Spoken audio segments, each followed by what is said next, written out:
रोजवेली घोटाला, शारदा घोटाला, शिक्षक भर्ती घोटाला, गो तस्करी घोटाला और कोयला तस्करी घोटाला। बंगाल के लोग ये घोटाला कभी भूल नहीं सकते।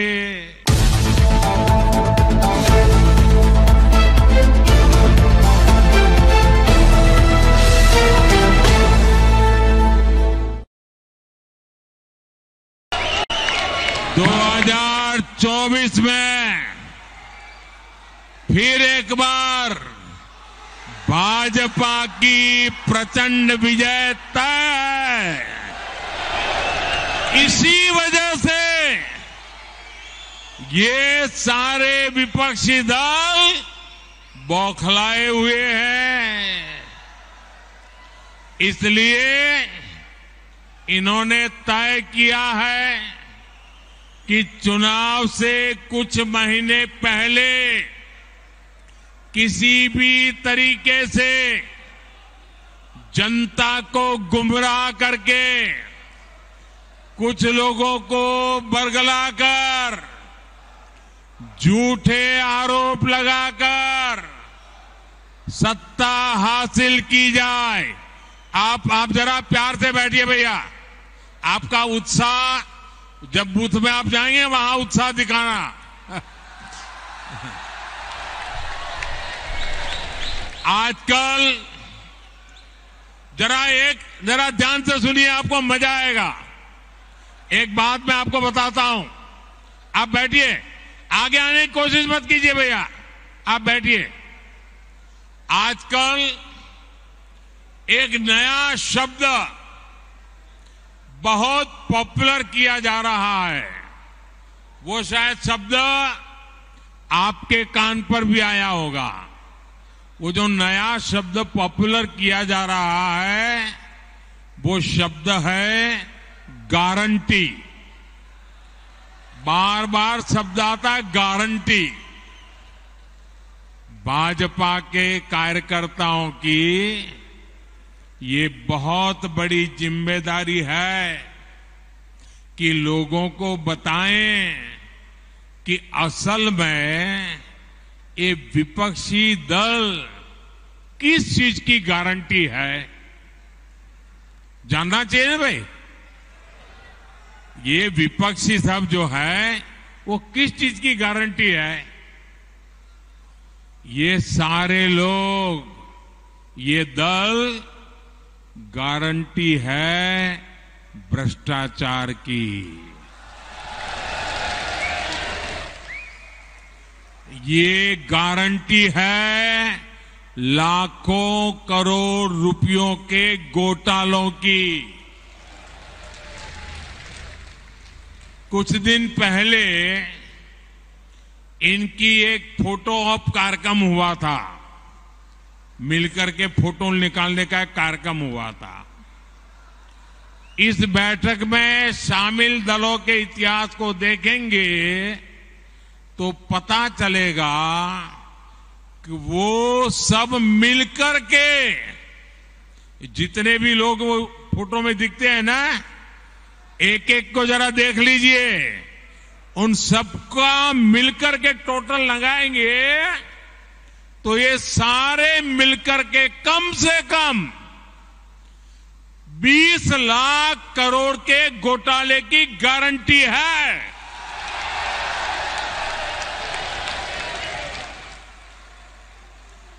और कांग्रेस का घोटाला ही अकेले लाखों करोड़ों का है। 1,86,000 करोड़ का कोयला घोटाला, 1,76,000 करोड़ का 2G घोटाला, 70,000 करोड़ रुपए का कॉमनवेल्थ घोटाला शामिल है, 10,000 करोड़ रुपए का मनरेगा घोटाला, हेलीकॉप्टर से लेकर सबमरीन तक कांग्रेस के घोटाले से कोई ऐसा क्षेत्र नहीं है जो कांग्रेस के घोटाले की हाथ का शिकार न हुआ हो।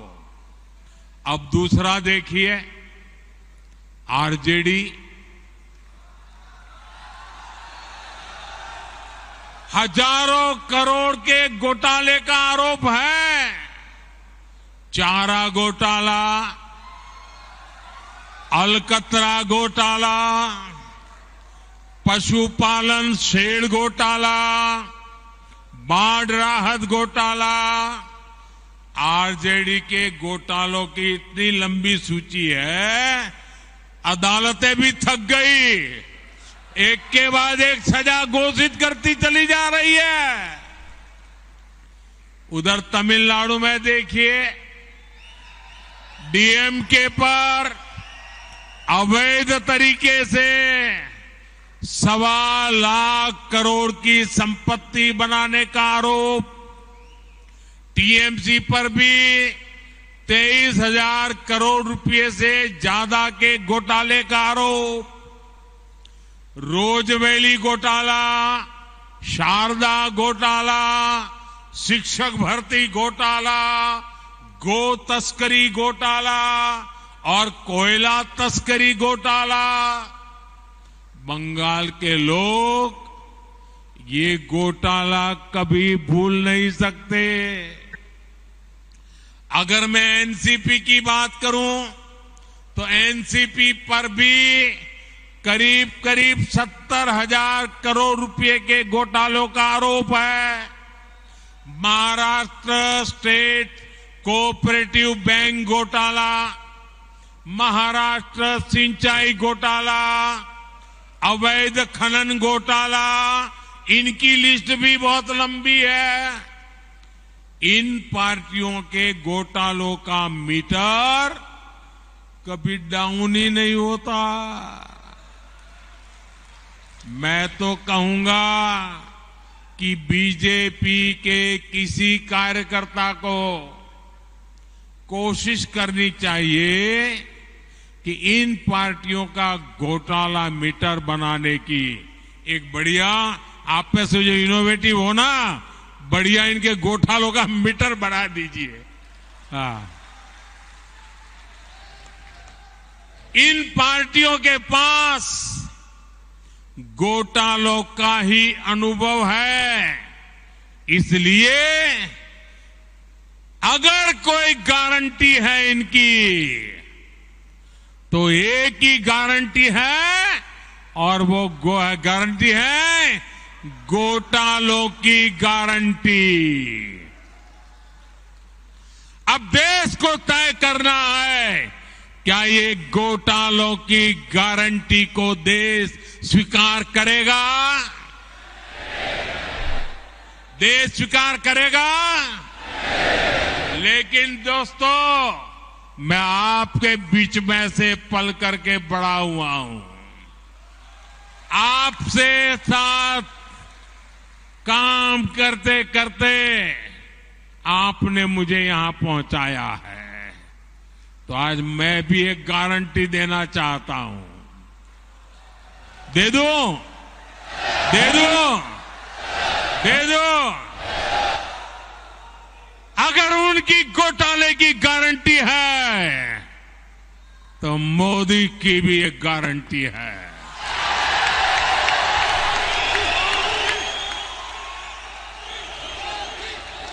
और मेरी गारंटी है, हर घोटालेबाज पर कार्रवाई की गारंटी।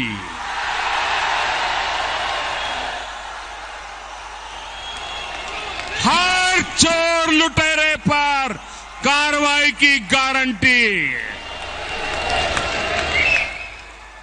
जिसने गरीब को लूटा है, जिसने देश को लूटा है, उसका हिसाब तो हो करके रहेगा।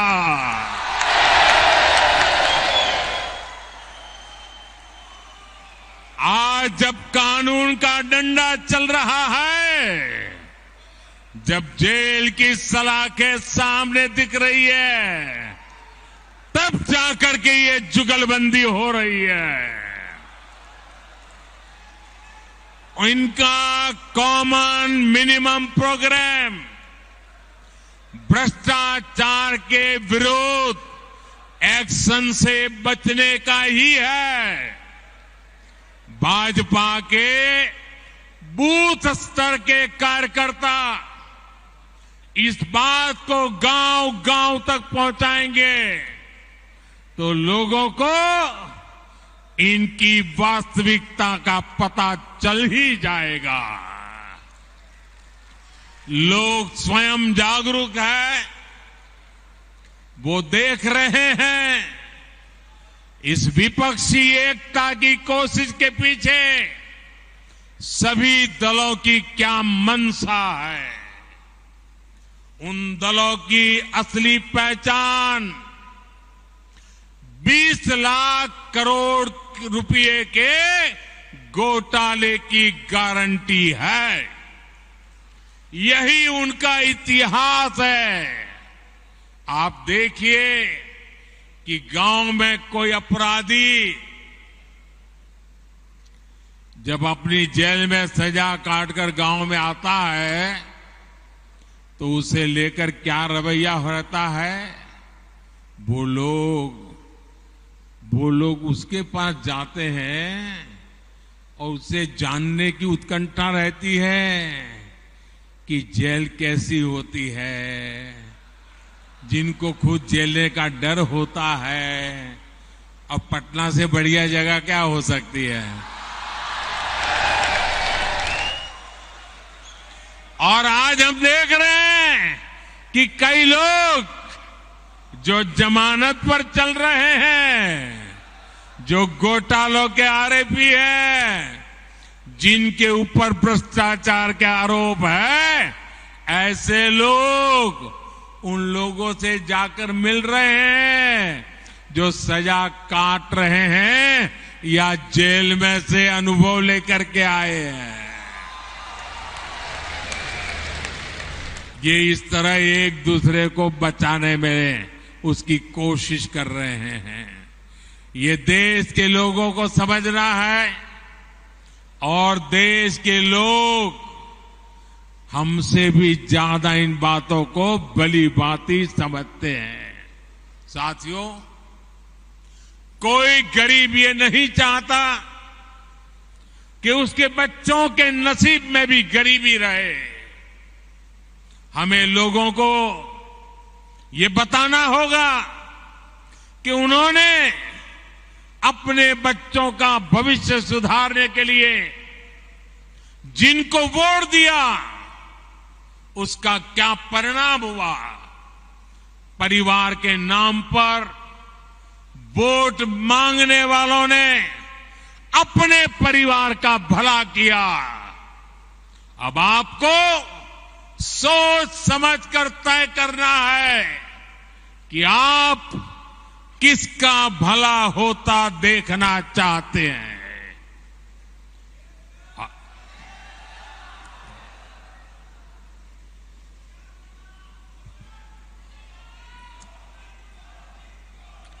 आपको गांधी परिवार के बेटे बेटी का विकास करना हो तो फिर कांग्रेस को वोट दीजिए।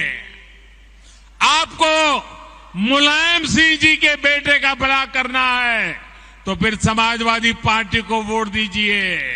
अगर आप लालू परिवार के बेटे बेटियों को उनका भला करना चाहते हो तो आरजेडी को वोट दीजिए।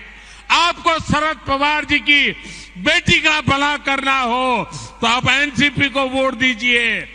आपको अब्दुल्ला परिवार के बेटे का भला करना हो तो आप नेशनल कॉन्फ्रेंस को वोट दीजिए। आपको करुणानिधि जी के बेटे बेटियों पोते पोतियों का भला करना हो तो डीएमके को वोट दीजिए। आपको के चंद्रशेखर राव की बेटी का भला करना हो तो आप बीआरएस को वोट दीजिए। लेकिन मेरी बात ध्यान से सुनिएगा।